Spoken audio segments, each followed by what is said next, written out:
Âge de jeu de rôle on the go qui va vous parler de d'autres choses. Aujourd'hui, je vais vous parler de deux choses. House of the Dragon puis Lord of the Ring. Deux séries qui sont passées à la télé l'année passée ou peut-être il y a 2 ans. Je suis peut-être rendu en retard à ce point-là. Je sais pas trop. Je les ai écoutés les deux. On vient de finir House of the Dragon, justement. T'sais. Lord of the Ring, je l'écoutais à mesure que ça sortait, parce qu'Amazon Prime, eux autres, trouvent ça le fun de sortir un épisode par semaine. En tout cas, bon, ok.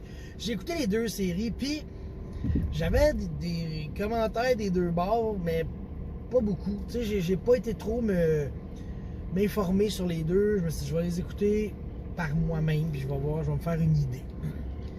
Bon, là, je vais vous dire vraiment ce que j'en ai ressenti. Je sais pas si vous l'avez écouté. Je vais essayer de pas trop spoiler, là. Pas spoiler du tout. Je pense que je vais être capable de vous l'expliquer sans spoiler. J'ai commencé par Lord of the Ring. Moi, là, je suis un fan de Lord of the Ring. Tu sais, j'ai déjà même lu les livres. Oh, moi, j'en ai pas lu beaucoup des livres dans ma vie. Et j'ai lu Le Seigneur des Anneaux. C'est long pour rien à lire. Pour vrai, il y a bien des affaires. En tout cas, je suis pas là pour juger le livre, je suis là pour juger la série.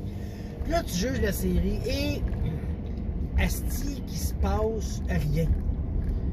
C'est comme, dans le fond, là, le but de la série, c'est de trouver c'est qui Sauron. Okay? C'est ça le but de la série. C'est une enquête. Une enquête elfique. Fait que c'est qui Sauron? Puis là, ben, il se passe rien. Puis il se passe rien, puis il se passe rien. Puis au dernier épisode, là, le 10e, là, tu fais comme, wow, ça c'est cool. Mais t'as entendu mon ton de voix, là?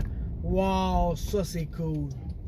C'est juste correct. Tu sais, c'est pas malade là, comme série. Je sais pas si j'avais mis la barre trop haute. Tu sais, j'avais l'impression d'écouter Le Seigneur des Anneaux, La Communauté de l'Anneau. Le premier, mais tu sais, t'avances doucement, il te présente les personnages, pis tout, mais tu sais, il y en avait qu'on connaissait déjà, puis ça avance pas beaucoup, nulle part. Ça. C'est triste, je suis déçu de ça parce que j'avais hâte de l'écouter. Tu sais. Et House of the Dragon maintenant. House of the Dragon, c'est l'inverse. Dans le sens que, tu sais, Lord of the Rings, j'avais des attentes, je me dis ça va être malade. House of the Dragon, j'en avais beaucoup moins. Parce que Game of Thrones saison 8, la dernière, on s'entend-tu que ça serait même pas efficace comme papier de toilette? C'était de la cochonnerie. C'était tout croche. Ça a l'air que le monde, même les acteurs, ils trouvaient que c'était de la merde ce qui était écrit. Puis de ce que j'ai lu, là, ils faisaient exprès pour laisser le cup de Starbucks sur le set. Puis ils faisaient chier les auteurs de la série parce que c'était pas bon, tu sais. Fait que là, on arrive avec House of the Dragon. Je me dis, puis en plus, ok, là je sais que je vais décevoir des gens. Je m'excuse. Moi, les Targaryens, je m'intéresse pas. Je trippe pas cette famille-là, je trouve. En fait, c'est sûr que quand tu écoutes Game of Thrones, la seule Targaryen que t'as, c'est Daenerys. T'en as un peu d'autres, mais pas de terre. Officiellement, t'en as pas d'autres. Puis c'est pas un personnage qui m'inspire, qui m'attire, que j'avais pas le goût. T'sais. Là, je me suis dit, hey, là, il va y avoir juste des Targaryens.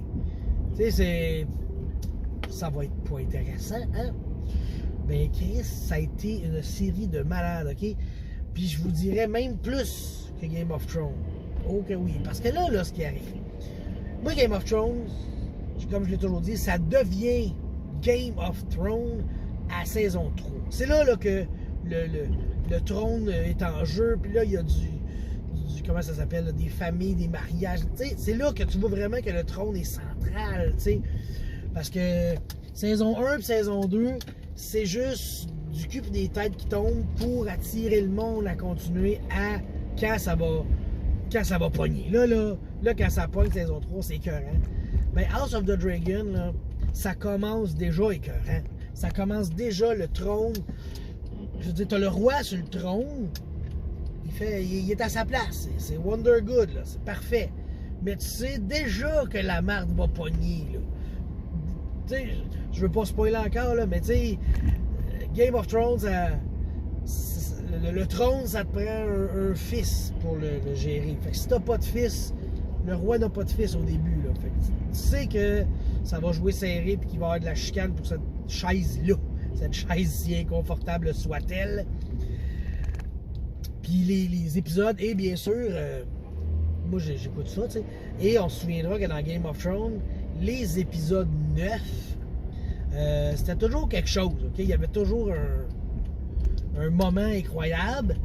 Ben, épisode 9, encore de quoi qui était à la hauteur de mes attentes. J'ai fait comme, ah, ça c'est cool. Fait que, House of the Dragon, garochez-vous chez votre disquaire pour l'écouter parce que ça vaut la peine, ok? Moi, j'ai adoré ça, même si c'est du Targaryen mur à mur. Moi, je trouve qu'ils ont tous l'air des elfes, pas d'oreilles, là. Mais j'adore ça, la manière que c'est fait. Puis, tu sais, tu t'entends des noms, tu sais, t'entends Stark, t'entends Baratheon. Fait que, tu sais, c'est le fun. Puis même, quelqu'un qui n'a pas écouté Game of Thrones pourrait commencer par ça. Puis là, il entendrait des noms, puis après ça, il les verrait dans l'autre saison s'ils ont pris de l'importance. Tu sais, t'entends Lannister. C'est bon. Fait que, puis, la saison finie, ça va être malade. Tu sais, autant Lord of the Rings, la saison 1 finit comme bon, enfin il va se passer de quoi. Ben, House of the Dragon, il se passait déjà de quoi. Puis là tu dis, asti, il va se passer de quoi en tabarnak. Fait que, ouais, je vous le dis, écoutez-les. Lord of the Rings, je le suggère pas, je le recommande pas. À moins d'être un méga gros fan, puis de pas avoir trop d'attentes. House of the Dragon, je le recommande, que vous ayez écouté Game of Thrones ou non, que vous soyez fan ou non, juste pour toutes les intrigues qu'il y a là-dedans, puis les personnages qui sont malades, qu'on en découvre un petit peu à chaque fois, puis ben c'est ça. Écoutez-les. Bye.